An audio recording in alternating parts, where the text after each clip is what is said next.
Hi, and welcome to the Thriving Entrepreneurs 15-minute live broadcast on LinkedIn. She is Rochelle Learling, entrepreneur coach. He is David Foster, founder coach. So last week we talked about why getting overwhelmed is bad for you. It's bad for your health. It's bad for your employees. It's bad for your bottom line. This week we're talking about how not to get overwhelmed. Okay, David and Rochelle, you told us that this wasn't a good thing, but how do I do this? And we want to ask you, do you find yourself in this situation? Like Rochelle says, do you accept this idea that being a founder and entrepreneur includes being overwhelmed? Do you shudder to think, justify or rationalize being overwhelmed? And do you often wonder, like, how do I get out of this? So all those questions Rochelle is going to answer in the next 30 seconds. Thank Go you. ahead. Floor. Thank you for the pressure. No, I'm good. Yeah, I think, as you said, what I said last time, we're talking about normalizing overwhelm. It's just like stress, just like burnout. We all have it. It's normal. It's part of the game. It's not. It shouldn't be. And I know there's entrepreneurs out there that don't feel this way. So yeah, I think we can start off by saying that maybe feeling overwhelmed is a story that you tell yourself. Yeah, I think that's a good start. And about that story, I think a really good question is to ask what you're assuming in this situation. What necessarily needs to be true for me to need to do this? And asking that question reveals a lot of assumptions, and maybe some of those assumptions aren't that true. Yeah. And I think that it's easy for us to get tangled up in our thoughts and processes and whatever we set up or we didn't work on. And that is what might be causing the overwhelm in our heads, let alone that maybe it's not even that bad in reality. But being tangled up in your head is exactly where you have that daily damage that we talked about last week. And I think the only real answer to getting a step ahead of how do I get out of overwhelm and into control again is by doing something with it out of your head. So literally vocalizing it or putting it on paper, what that overwhelm really is. But it's the perception that we have of overwhelm that is constantly giving us stress. Because if we think about it, if I would tell myself all the time, like, I'm stressed, I'm stressed, I'm stressed, your body would take that over. Like, that's just part of how your body works. But that's something that we can, again, avoid if we create this distance between our thoughts and our actions or emotions. I think that is the gap we're talking about today. Yeah, being aware of that, I think, is really helpful. And it's not just your perceptions that are creating the stress, but I think it's other people's perceptions too. It's socially acceptable these days to say, oh, I'm just so busy. Right. Oh my God, I have so much to do. Yeah. I have thousands of emails. I haven't had a chance. I stayed up too late working on the thing. And that signal that we get from other people, if you're aware of it, you can have a moment to say, well, is that really good? I'm almost being rewarded for not taking care of myself. Right. Right. Right. And that awareness allows you to make a choice. Yeah. And, in some simple sense, being overwhelmed is solved by saying no. Just say no. Yep. But there's a trick there. What are you saying no to? Or what are you saying yes to? And since we're sort of close to the beginning of the year, I think people are still talking about New Year's resolutions. Maybe start one day saying no to everything. Just say no, take everything off your list, and then only add those things to your list that you feel like are actually moving you forward. Right. Yeah, I feel the same way. It's by actually creating that clean slate and clearing everything that was, we can start to create something new. And I do believe that, I think we said that last time as well, that there's external factors making us feel this way, but also that we say, yeah, but we have some dependencies here and there. So I cannot, stop doing this or that. But I think if this is your business, which it probably is, then you should be in charge, or at least should be able to feel in control of what's happening. So if you're not able to lead the business with that poise, with that calm, with that control, then it's probably coming from the fact that you don't feel in control, which is probably factually as we're speaking about it. Hmm. But then we have to go back to that personal feeling of overwhelm and say, how can we lead ourselves better? Because something there is not working. And indeed, if you have that day where you just clean everything off your plate and just say, okay, hey, what is really important, not Hmm. only to me, but also to the business, you have to be very firm and decide that some things are just really not that important, but it's so easy to find a reason for it to be important. I think that is where most of us go wrong. Yeah. And the challenge is that negative emotions are more addictive than positive ones. Yeah. So when they did a brain experiment and they were able to induce negative emotions and positive emotions in people in scanners, when the people got to choose which one the experimenters would give them, they all chose like anger and overwhelm and distress Mm, because in a weird way it was more powerful and more addictive than the yeah. positive ones. Yeah. And so when you think about, well, I just need to do this, or I feel this pressure to do this, Mm, there's an addiction to that. There's an yeah. identity to that. Yeah. And going back and asking yourself, well, what is necessarily true in order for me to actually have that need? Hmm. That's a really good way to look at things and say, well, boy, that puts me in a bad position. Mm, Maybe I don't need to do it. hmm. And when it comes to priorities, figuring out what are the things that you're going to do and what are the things that you're not going to do, well, isn't that the trick to life, right? Yeah. Is deciding what to care about. Yeah. And Yeah. so it's very difficult to say no to things because you're afraid you're going to miss. Well, what Yeah. if I didn't do the thing that makes the difference? Yeah. That's a chance for it to happen. But if you overwork yourself, if you're so tired that you crash into somebody, forget your kid's birthday, get disconnected from your family or Mm. spouse, you're going to crash upon the rocks of despair no matter what.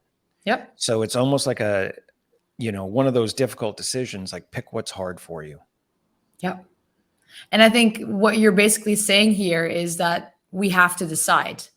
And that's something that we Yes. cannot do easily. We have to decide for ourselves what is in our favor, what is in our business's favor. Hmm. And that is something that most of us are really hard at, or really not good at, because we want to avoid to say yes to something and then say no to the other. We want to keep pleasing people and people Hmm. around us and things around us because that's how we did things. That's what we promised we would do. But Hmm. I think making decisions gives you so much power. It feels so right. And Hmm. you'll see once you start making decisions, and I guess you can just build up to the bigger decisions, you'll feel like, wow, like things are changing. People are changing around me, in my team, in my leadership team, because I am being decisive and I'm, Yes.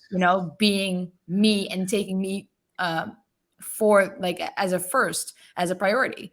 And Hmm. um, I think that is inspiring. I honestly think that's inspiring beyond the usual of inspiring. Right. And if you're leading a business, you have to remember that your example is influencing others for good or bad. Hmm. So if you don't have control of what you decide to do and not to do, if you can't figure that out and you're just so busy all the time, people will naturally imitate that because Yeah. that's the culture of the place that you're building. Yeah. But if you do the opposite and help yourself and help others figure out what's important, and you're going to be wrong sometimes, but you Hmm. can change it. But if you figure out what's important and you have some boundaries, that's going to make a huge difference. Yeah. And so, Rochelle, what would you say to, I won't say founder because I know you're an entrepreneur coach, but what would you say to an entrepreneur who is trying to figure out what is important? Hmm.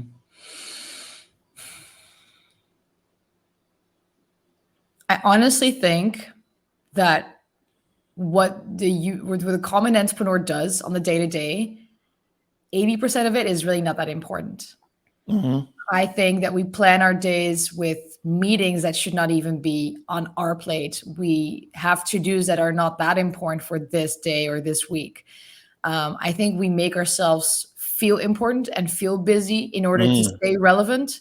Hmm. So I think I would start by looking into the schedule of the week and just saying, like, what am I spending my effort on? And is this relevant or not? Like, is this useful for the business or not? And then you would just cross off some things already. And then is this beneficial for me to be doing? And then you would also cross some things, and you'd find out that where you are best is where you add the most value in certain conversations or certain actions, because you Mhm. are, that expert. But I feel that if we start to cross out things, the second most important and hardest step, I guess, is going to those other people and saying why you're not going to do that anymore. And I think that is the worst part for all of us, to say, I'm sorry, but I don't want to take on this responsibility anymore. And that is where you get some friction. Yeah, and I want to judo that last part into something Mm, different. mm. There's nothing to apologize for, Yeah, true. because in some ways you're going in there to say, I'm sorry, I'm doing something better, Yep. right? I'm Yep. doing something that works better. And so if you start to cancel some meetings, if you start to enforce some boundaries, Mhm. it can be a very simple explanation of why this works, why it's better, why it's better for everybody, and what is Mhm. better for everybody affects that individual. Right. And I think my question is very similar to yours. It's a little bit more general, and look at what you're doing, whether it's meetings or the incessant emails. Mm. What do you get out of it? Yeah. What do I get out of this? And, as Jack Black says, sub question, what does the business get out of it? Yep. Right. Yeah. And look, in the last few minutes here, we can say, like, overwhelm can be helped by, mindful activities. It can Mhm. be helped by shutting your alerts off. I personally Mhm. can't understand how anyone can get anything done when the alerts are going off. Right. And, you know, uh, secret tip, you're not ignoring it. It is affecting the way you think. Yep. But Mhm. that being said, you can't, meditate or yoga size your way into a better place if the load is just too high. Mhm. Figure out what the right load is and do a good job at it. Yep. Yeah. Yeah, and be brave enough to not only say Mm, yes, but to have that feeling of emptiness. Like, there's an empty space in my calendar. I'm not being useful here. What will my team think? Me not working harder than they are? Feel that uncomfortable feeling. And then from there, start building something more important in those hours and days. Because I feel that so many of us are, we're just getting through everything because it's part mhm, of what we do. If we talk mhm. about operating our business, that's what we just do to be busy and get things going. But does this really lead to something, or just like spinning our wheels? Are we bringing the business forward?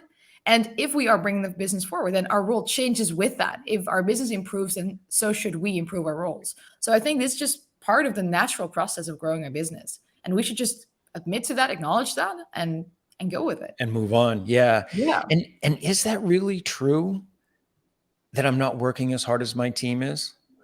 Right? Like, No. if somebody goes to the office early and stays late and answers the email late at night, like, how is that better Hmm. than picking a few effective things and doing a really good job at them? Right. Right. And that Yeah. goes back to that question, like, what do you get out of this? Yeah. What do you get out of doing things this way? Yeah. The reality is that there's an answer to that for a lot of us. And that Hmm. answer is, I get to feel sort of like self-valuable. Yep. At least I didn't leave the office before she did. At Right. least I didn't do this. And Hmm. there's that addictive property of these Yeah. negative emotions, like, oh, I've got so much to do. I've got so much to do. Yeah. Right. Yeah. Yeah. Question it. Ask a lot of good questions. Yeah. You Isn't got that what we 15 do? seconds.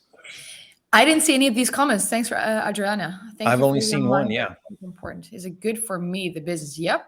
Yeah. So yeah, I would say the even doesn't really matter what your size of business really is. It's just important that it serves you and it serves the business, because otherwise, what are you working on? What are you busy with? Yes. And I would highlight again, like, get into the uncomfortable of slicing things, saying no to things, and then having some free space and then doing something useful with that. I mean, easy peasy. I know it's not easy to do. To go up to people and say, It's simple. listen, I'm Yes. changing my responsibilities, but This will give you so much power, so much personal power, and so much feeling of, I got this, I'm back in control. It will be addictive if we're talking about addictions here, right? That will be addictive. Yeah. And Yeah. my last piece is to question the assumptions. What needs to be true in Yeah. order for me to have this logic stand up? Asking that question, whether it's about overwhelm or anything else, I think is really important. Last piece of housekeeping. Our 15 minutes is turned into a Thriving Entrepreneur podcast, which you can find on Apple, Spotify, Google, pretty much any place that you find one. And we Breaking are news. still taking topics. Sorry? I said breaking news. Breaking news. And we're doing a monthly longer than 15 minutes if you can stand to listen to us for longer than we're on here. If you're one of those brave ones, huh? Yes. Thank you very much for listening. Thank you for the questions, and we will see you next week. See you next week.